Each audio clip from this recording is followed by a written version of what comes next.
Ça me permet de faire une transition avec Michel sur les ARG, parce que Michel est connu pour être un grand amateur et organisateur d'ARG. Et donc ma question en fait c'était de savoir, parce qu'on sait très bien quand même que c'est assez complexe, de fait il n'y a pas de plateforme, il n'y a pas de modèle économique évident associé à ce type de bout de programme ou enfin d'éléments dans la narration.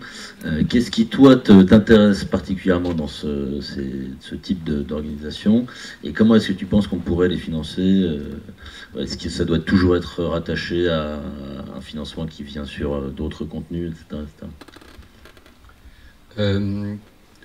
L'une des raisons pour lesquelles je trouve que les ARG, les LARP, les GN, les grandeurs nature, tout ce qui propose une expérience utilisateur dans la vraie vie a un avenir et en tout cas un intérêt créatif, c'est que c'est l'expression d'une tendance que je sens comme très profonde actuellement dans notre rapport aux médias. C'est un épuisement de la logique Facebook, un épuisement de la logique réseaux sociaux, déjà, et un besoin, une recherche d'authenticité d'expérience dans la vraie vie. Parce qu'après tout, tout ce qu'on recherche à travers ces réseaux d'amis, pseudo-amis, tous ces échanges virtuels, c'est une forme soit de plaisir, soit d'expérience différente, et qui donne à nos vies le sentiment d'être plus riche, d'être plus original. Et il y a un engouement que je ressens très fortement pour un retour à une forme de simplicité, à savoir un retour à une expérience dans la vie réelle. Et c'est particulièrement vrai pour la frange des gens qui baignent déjà depuis un moment dans la culture du jeu, que de rechercher dans la vie réelle des expériences qui brassent leur imaginaire, c'est-à-dire des situations de fiction, l'exemple que tu viens de donner pour Plus belle la vie, des situations de fiction dont on sait qu'elles sont factices, qu'elles sont fictionnelles, mais on les expérimente physiquement, on les expérimente dans la vraie vie. Et la grosse différence entre les ARG, les LARP, les GN et les récits multiplateformes, c'est qu'on doit s'y engager physiquement. On doit faire quelque chose. C'est pas seulement de l'interaction avec son doigt sur un écran ou taper des choses sur un écran, c'est s'engager par une action. Et le gros enjeu auquel on est confronté actuellement dans l'écriture, dans la définition, dans la conception de ce genre nouveau, c'est comment arriver à déclencher chez le spectateur utilisateur potentiel la motivation, l'audace, le courage de faire le premier pas et de devenir actif. Cette notion d'engagement dont on parle beaucoup dans le transmédia. Et dans l'écriture, cette prise en compte de l'engagement et du processus qui va déclencher l'engagement est pour moi un des enjeux les plus passionnants du transmédia aujourd'hui. Et alors tu penses que, enfin, comment est-ce qu'on peut les financer? Est-ce que ça doit toujours accompagner un programme, ou est-ce que ça peut... Je la repose. J'ai pas répondu à ça. Je prends un exemple d'un LARP qu'on a fait autour du film Tournée de Mathieu Amalric à la fin de l'année dernière, et qui a été financé par Arte comme un accompagnement du festival de cinéma qu'à l'époque où je travaillais à Arte, j'avais organisé, et qui était un élément promotionnel d'une certaine manière. L'idée derrière ce financement, c'est de créer ce que les Américains appellent un ripple effect, c'est-à-dire un effet de propagation, et qui fait que même si un événement de cette sorte n'a touché que 30 personnes dans l'expérience, dans la vie réelle, le film qui en a été fait, le buzz qu'on a fait autour, propage l'idée de quelque chose d'original qui a été fait. Les flash mobs, les GN qui sont faits autour de franchises, autour de gros films, sont faits aussi pour ça. Donc pour le moment, ce ne sont des opérations qui n'ont de logique de financement que marketing. Elles ne peuvent pas exister d'un point de vue économique de manière réelle. En Scandinavie, par exemple, où on trouve la tradition du LARP le plus fort, puisque c'est les seuls pays où il existe des LARPeurs professionnels payés par l'éducation nationale pour aller faire des LARP dans les écoles. où donc il y a une tradition de ça. Il n'empêche que les gros LARP qui sont organisés sont financés par des micro-subventions éventuellement pour le théâtre de rue ou le théâtre d'improvisation à hauteur peut-être de 5 000 €. Mais certains des gros LARP sont des budgets réels de l'ordre de 50 000 €, mais qui sont entièrement financés à la force de l'enthousiasme, et qui sont éphémères et qui ne touchent dans le meilleur des cas que 200 personnes. Oui, parce qu'il y a ça aussi, il y a le côté éphémère de l'événement qui pose effectivement problème. Ça m'a suggéré une question qui, en fait, je voulais faire rebondir Claire et Voyelle sur les exemples de Braco et de Plus belle la vie.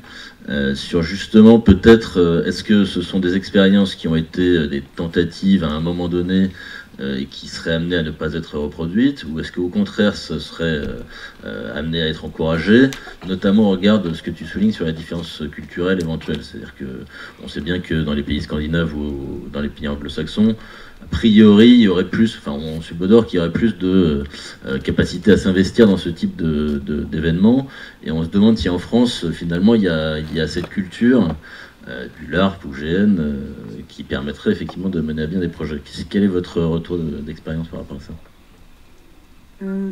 Moi, d'un point de vue juste pragmatique, parce qu'on l'a souligné là, à la fois, Voyelle a raconté qu'il y avait beaucoup de projets au sein de France Télévisions, mais évidemment dans l'immensité qu'est ce groupe, et des centaines, et quand vous avez en ce moment 40 projets en développement avec la petite structure que vous avez au demeurant par rapport à la taille du groupe, on se dit que c'est du boulot, mais on comprend aussi que ça soit encore de l'expérimentation, que les antennes n'ont pas encore totalement le temps de s'appliquer. Et à l'inverse, toi tu as parlé d'un projet, en disant bah voilà, pour le moment on n'a pas eu le temps de se disperser, donc c'est derrière, enfin c'est dans cette notion-là que j'ai entendu industrialisation, c'est la concentration pour voir ce qui marchait, pour essayer d'en déduire ensuite peut-être des leçons pour le reste. Mais bon, tu vois déjà là-dedans. Alors où à mesure. C'est même pas une question de temps. Oui, oui. On a le temps oui. de plus qu'un, bien évidemment. Oui, c'est une question. C'est une question de prise de conscience stratégique, pardon. C'est plus une question de prise de conscience stratégique pour le groupe. Est-ce que ça a un intérêt d'y aller ou pas? Est-ce qu'on va rencontrer un public en le développant? Est-ce qu'il faut du coup qu'on investisse là-dedans? Mais voilà. Alors je voulais souligner ça en préliminaire parce que ça fait partie de la réponse. Nous, chez CAPA, moi ça fait 5 ans que je suis là, en 5 ans, et pourtant j'étais déjà un investissement pour cette société, 2 personnes à temps plein, ISO équipe depuis donc 5 ans, un temps en temps un petit stagiaire qui vient nous donner un sérieux coup de main, ça c'est sympa. Et puis quand vraiment dans certaines productions il y a besoin de dédier une personne, on l'embauche. Voilà, c'est là le cas par exemple sur une série documentaire qu'on fait pour Canal qui s'appelle Kindia 2015, qui est sur des projets humanitaires. Donc entre la division des grands documentaires chaque année, il y a une personne qui est dédiée, Raphaël Beaugrand, à alimenter le site internet. Voilà, donc lui il est dédié, donc je ne compte pas cette personne-là. Et du coup, quand on passe d'une expérience de production comme celle de Braco, si jamais on a besoin de passer à une autre démarche ou à une autre priorité de production, on n'a pas les moyens nécessairement de revenir sur cette courbe d'apprentissage et de relancer quelque chose. Alors d'autant plus que chez CAPA, en l'occurrence, il y a Braco, mais il n'y a pas non plus, on n'est pas une boîte de marques programmes, il n'y a pas énormément de marques programmes, il y a Braco, mais il n'y en a pas tellement d'autres. Donc pour répondre à ta question là-dessus, aujourd'hui, moi je suis absolument convaincue que ce qui est vraiment pérenne et qui est le sujet, qui est un peu le sujet récurrent sur lequel chacun peut y mettre ce qu'il veut, mais c'est effectivement la notion d'engagement de l'audience. Et à chaque programme, à chaque typologie de programme, à chaque histoire, il faut se poser la bonne question pour savoir comment on va la résoudre. Hein. Donc il y a cette notion d'engagement. Du coup, la notion d'engagement qui vient te percuter dans ta vie réelle, qu'elle t'amène à donner de l'argent, qu'elle t'amène à descendre dans la rue, qu'elle t'amène à faire la fête, qu'elle t'amène à jouer, qu'elle t'amène à partager. Enfin, voilà, il y a une espèce de palmarès comme ça, plus ou moins important de notion d'engagement. Mais c'est effectivement ça qui est clé. Donc, sur les ARG et autour des fictions, oui, moi je pense que dans toutes leurs formes, ce sont des expériences qui vont continuer, qu'il faut continuer.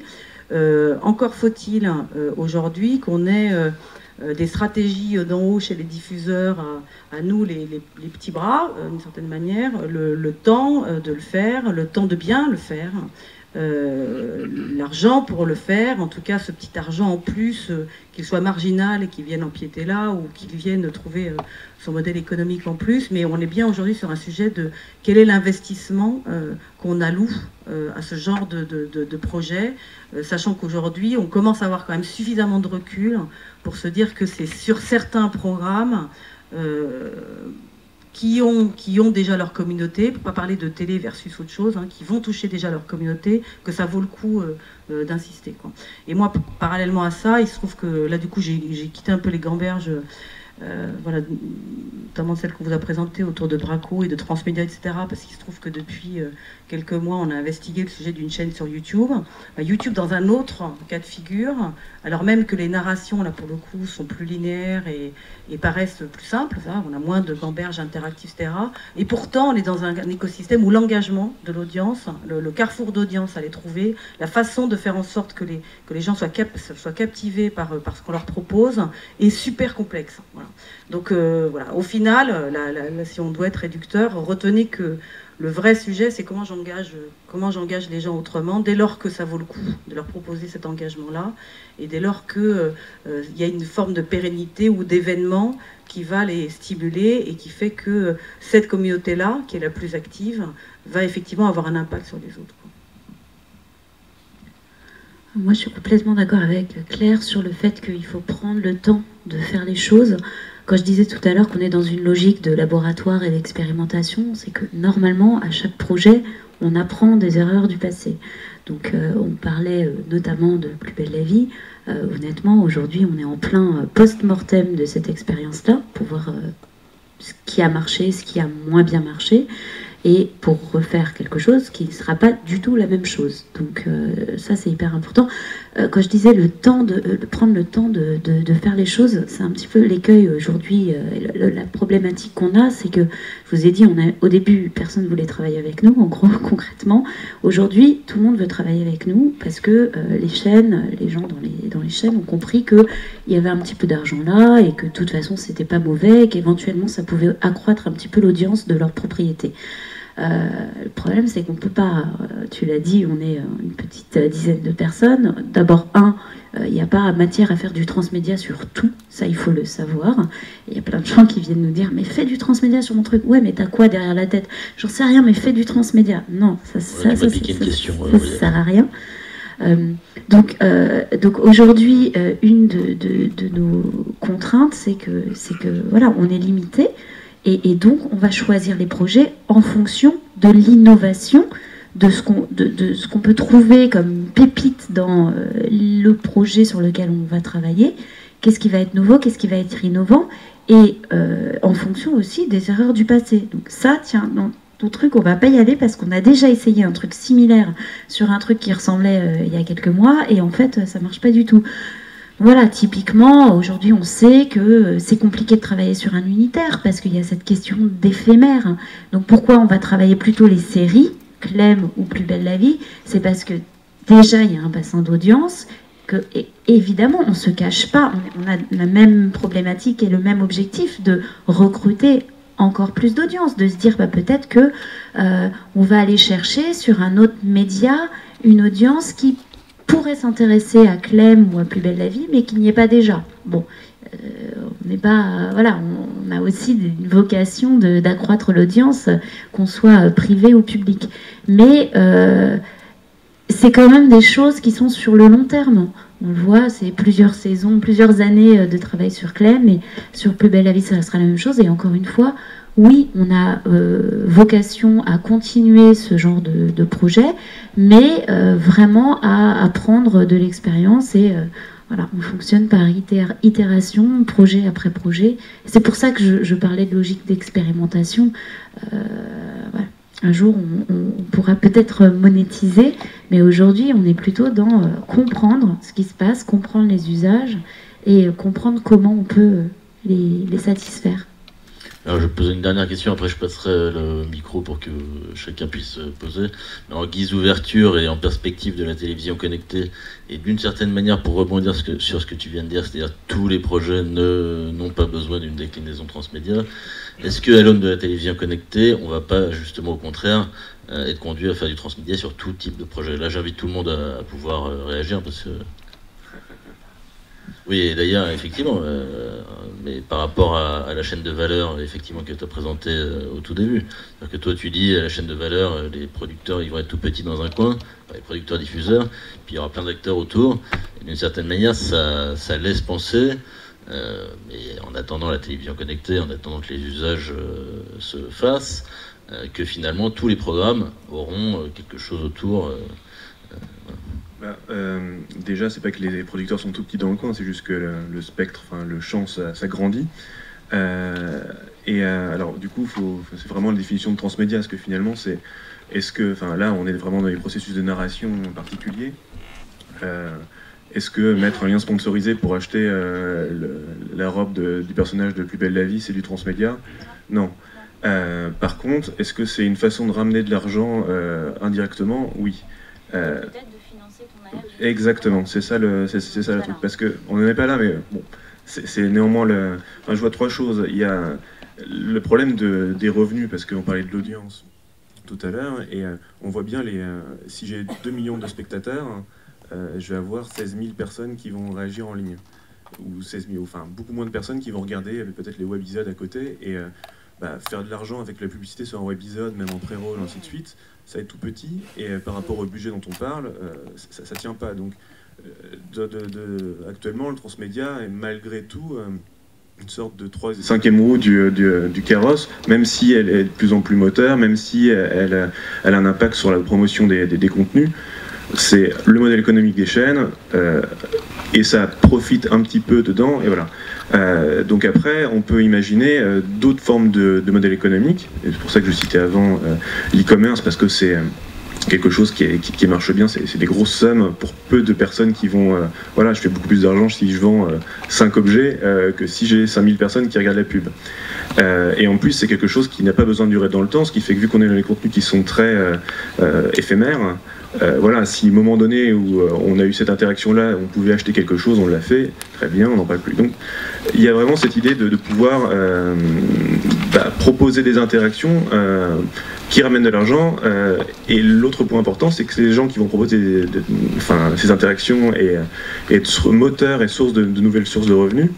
Mais c'est pas les chaînes, parce que c'est quand même compliqué à la fois de produire les contenus, de penser à la narration, et au bout d'un moment, s'ils doivent en plus penser à toutes les formes d'e-commerce et toutes les interactions qui sont de plus en plus nombreuses, ça marche pas. Et c'est pour ça que c'est quelque chose qu'on voit dans le web depuis plusieurs années, c'est qu'au bout d'un moment, les gens qui animaient des services ont lâché la bride. Et ont proposé des solutions, donc avec des API ouvertes, des petites portes un petit peu sur leur service, donc sur leurs données de contenu, ainsi de suite, pour que ça vive leur vie, que d'autres gens innovent à leur place, parce qu'ils ne peuvent pas être partout. Et donc lâcher un petit peu la bride pour que les contenus soient enrichis, vivent leur vie ailleurs. Donc ça suppose quand même, c'est un gros choix très important de la part des chaînes, ou de n'importe quelle entreprise qui va ouvrir la porte comme ça et un peu lâcher la bride sur ses contenus. C'est quelque chose qui se fait très rarement, mais c'est ce qui s'est fait sur le web ces 5 dernières années, voire plus, et c'est comme ça que ça a décollé, quoi. Voilà ce que j'avais à dire. Voilà, on peut passer peut-être la parole à la salle.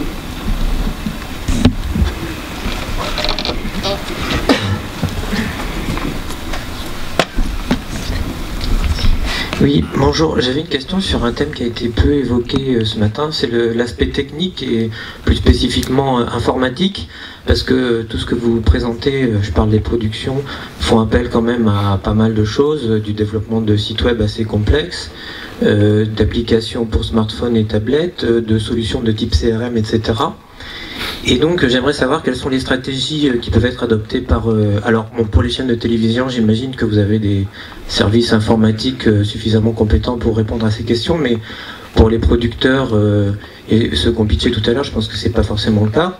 Donc la question que je me pose, c'est est-ce qu'il faut faire appel à des prestataires? J'ai entendu le nom de Lexis Numérique, est-ce que c'est le seul? Est-ce qu'il y en a d'autres? Est-ce que c'est répandu? Est-ce qu'il y a des solutions sur l'étagère, entre guillemets, qu'on peut prendre pour, en kit, fabriquer sa solution transmédia? Ou est-ce qu'il faut recruter en interne des développeurs informatiques? Et si oui, quelles sont les stratégies pour ça? Parce que j'imagine que c'est des profils qui sont quand même assez particuliers, parce qu'il faut maîtriser un panel de choses. Donc c'était un peu ma question. Une excellente question. Alors, les trois, mon capitaine. La première, c'est que, idéalement, moi, si je faisais un rêve, je dirais, il y a effectivement peut-être des difficultés à atteindre des modèles, mais il y en a. C'est juste qu'on n'est pas encore allé totalement les chercher là où ils peuvent être. Donc, il y a des ponts qui doivent se faire entre, on a dit tout à l'heure, il y a des choses qu'on n'a pas expérimentées sur le paiement à l'acte. Ça, c'est notamment le modèle de certaines applications, par exemple. La relation avec les marques, le crowdfunding, les aides, les financements complémentaires, est-ce qu'on est sur des budgets marketing, on est sur des budgets de contenu, voilà, tout ça laisse quand même penser qu'il y a des business models. Ce qui est vrai, c'est qu'aujourd'hui, le parent pauvre des contenus, parce que les carrefours d'audience n'étaient pas là, c'est la seule raison, et aussi parce que ça n'était pas mesuré, parce que TF1 commence à mettre en place des outils de mesure, tu me corriges si, voilà, de façon à intégrer vraiment télé plus web, etc. Médiamétrie ne mesure pas ce qui se passe sur les autres écrans, il faut quand même le savoir. Voilà, donc tout ça fait que les choses bougent, mais elles bougeront probablement dans le bon sens. Par rapport à ta question, moi si je faisais un rêve, je me dirais... J'adorerais que CAPA et puis acquérir, ou en tout cas dans le groupe, on puisse avoir d'autres des filiales ou d'autres sociétés qui soient plus technologiques, qui sachent mieux manier, développer des applications ou des jeux intégrés, qui soient beaucoup plus barrés dans l'interactivité, et donc qui aient effectivement des compétences qui cumulent en général des compétences de développement, mais aussi des compétences de gestion de projet, mais aussi des compétences d'ergonomie auxquelles on peut rajouter ça. Pourquoi je dis ça? Parce que aujourd'hui, dans la situation dans laquelle on se trouve et dans laquelle la grande majorité des producteurs se trouvent, c'est que tu dois effectivement faire appel à des sociétés extérieures. Alors l'avantage de ça, c'est que du coup, pour une ARG, tu vas aller chercher Lexis Numérique, parce que sa compétence, clairement, est dans le mariage entre la fiction et le jeu vidéo, en tout cas déjà dans le jeu vidéo. Mais tu peux aller chercher Upian si tu veux aller faire des web documentaires. Voilà, tu peux aller chercher des sociétés qui sont aujourd'hui plutôt dans le marketing digital, et donc digital par exemple, et qui sont habitués à manier de l'applicatif et du réseau social, etc. Donc aujourd'hui, il y a quand même pléthore de sociétés qui peuvent travailler en commun avec des producteurs pour apporter la bonne solution, et donc le produit fini, pas tout à fait fini en ce qui concerne le web, mais produit presque fini, à encore animé et réanimé auprès des diffuseurs. Après, est-ce qu'il y a aujourd'hui des outils, est-ce qu'il y a des outils qui sont comme ça sur les étagères et qui peuvent être utilisés? Ça dépend de la complexité ou de la nature plus ou moins industrialisée de ce que tu as proposé. En tout cas, pour des ARG stricto sensu, non, parce que tout a besoin d'être programmé, mais en l'occurrence, nous, on a pu faire Braco parce que Lexis Numérique avait fait In Memoriam, qu'ils avaient déjà leur serveur, qu'ils avaient déjà eu l'habitude de programmer certaines choses d'une certaine manière, et qu'ils ont réutilisé 10 ans plus tard ou 8 ans plus tard ce savoir-faire-là pour Braco. Donc voilà, les choses heureusement peuvent s'amortir. Il y a aussi dans le monde, en tout cas, du web documentaire ou des plateformes de sites entre WordPress, entre Tumblr, entre tous les outils, jouti.com, WebDoc, c'est ça? Comment s'appelle Doc Enfin bon, il y a un certain nombre, pardon, je suis désolée pour eux, ils sont là. WebDoc, non? Comment s'appelle WebDoc quelque chose? Enfin voilà, hein? Le logiciel 3W-Doc, merci. 3W-Doc pour être précis. Voilà, donc il y a un certain nombre de sociétés qui sont organisées pour effectivement fournir des solutions logicielles qui vous permettent de raconter des histoires avec des narrations qui sont déjà préécrites, préprogrammées, mais qui ont un potentiel de customisation très important. Voilà, donc tout ça existe, il faut juste aller les chercher, comme c'est le cas dans les applicatifs, quoi. Voilà, donc à l'heure d'aujourd'hui, nous en tout cas, on n'aurait pas les moyens d'intégrer des développeurs compte tenu du modèle qui reste encore très centré sur la production, je dirais, traditionnelle, même si je suis là depuis un certain temps, mais voilà.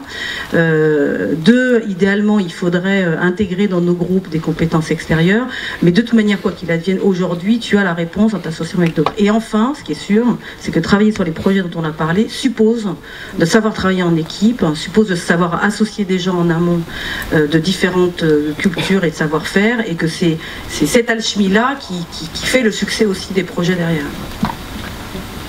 Tu voulais intervenir ? Oui, moi je trouve ça tout à fait intéressant, cette évolution du marché qui fait qu'aujourd'hui on peut difficilement faire un projet tout seul, quoi. C'est ce mariage des métiers. Nous on aime bien associer deux boîtes, alors parfois les mariages sont plus ou moins heureux, mais en général ils sont heureux au final, c'est-à-dire qu'au début les producteurs ils sont pas trop envie d'être associés à telle boîte, et puis finalement aujourd'hui, après ça fait de belles amitiés, mais ce que je trouve très important, c'est que quand même à la base il faut que votre projet soit motivé par une histoire. Je reviens là-dessus parce que c'est super important. C'est bien de pouvoir amortir une techno, c'est sûr, mais voilà, il faut que ce soit la bonne techno en fonction de la bonne histoire. Donc après, voilà, il y a plein de gens hyper compétents sur le marché. Après, est-ce que c'est des relations de prestataires ou pas? J'ai envie de dire que plus la techno est adaptée au projet et plus il y a une valeur ajoutée et plus on peut pratiquer plutôt des schémas de coproduction, parce que aussi ça implique un peu plus le prestataire et qui va vraiment développer son outil en fonction du projet et pas juste donner son truc en marque blanche. Donc voilà, moi je trouve ça vraiment, c'est un peu douloureux, je pense, c'est cette évolution de marché, de faire que voilà, on est obligé d'aller s'intéresser. Mais nous aussi, hein, en tant que diffuseur, on est obligé de changer de métier. En fait, moi personnellement, je viens des programmes. Voilà, j'ai appris plein d'autres choses. Alors, je m'estime pas technicienne pour autant. Quand j'ai changé de crèmerie, on m'a dit ah bah ça y est, tu deviens webmaster. Je suis pas devenue webmaster et je saurais jamais programmer un site. Mais quoi qu'il en soit, je trouve ça hyper intéressant de travailler aujourd'hui avec plein de métiers différents. Pardon, juste pour pas se méprendre, enfin en tout cas c'est mon point de vue, mais il faut pas qu'on vous laisse penser que la technologie est une prestation extérieure. Enfin, elle fait effectivement partie de la création. Et il est probable, et d'ailleurs pour qu'on déclenche l'imaginaire de ce qui pourrait être fait autour d'une histoire, il faut quand même avoir une certaine culture générale de ce que la technologie peut apporter, même si c'est pas à nous de la faire. Et deuxièmement, les développeurs aujourd'hui, ça serait quand même hommage de notre part à leur rendre, c'est qu'ils sont force de création. Voilà. Donc c'est en ça que c'est un travail d'équipe. Et c'est en ça que tout seul, des producteurs qui n'ont pas l'habitude de travailler sur ces réflexions-là, même si elles peuvent se traduire simplement et que c'est pas nécessairement une centrale nucléaire qui va être en développement derrière, il n'en demeure pas moins qu'il faut absolument associer ces connaissances-là, il faut savoir les imaginer, il faut avoir la vision de l'histoire, hein. Mais la réalité, elle est que la création, elle est bien plus collective que ça, quoi. Non, c'est juste pour aller dans le sens, on parlait de l'histoire tout à l'heure, à la limite, faut mieux faire quelque chose d'un peu crade avec des petits bouts de ficelle, des vidéos sur YouTube, un portail sur Facebook, une animation sur Twitter. Ce qu'il faut vraiment, c'est du recrutement et vraiment un bon community manager qui saura gérer tous ces médias-là. Et après, un serveur dédié pour les vidéos, c'est bien si on a un gros trafic, mais avant, au niveau des techniques, il y a plein de choses en logiciel libre qui sont disponibles. Et il faut vraiment juste recruter. C'est la première question à se poser, quoi.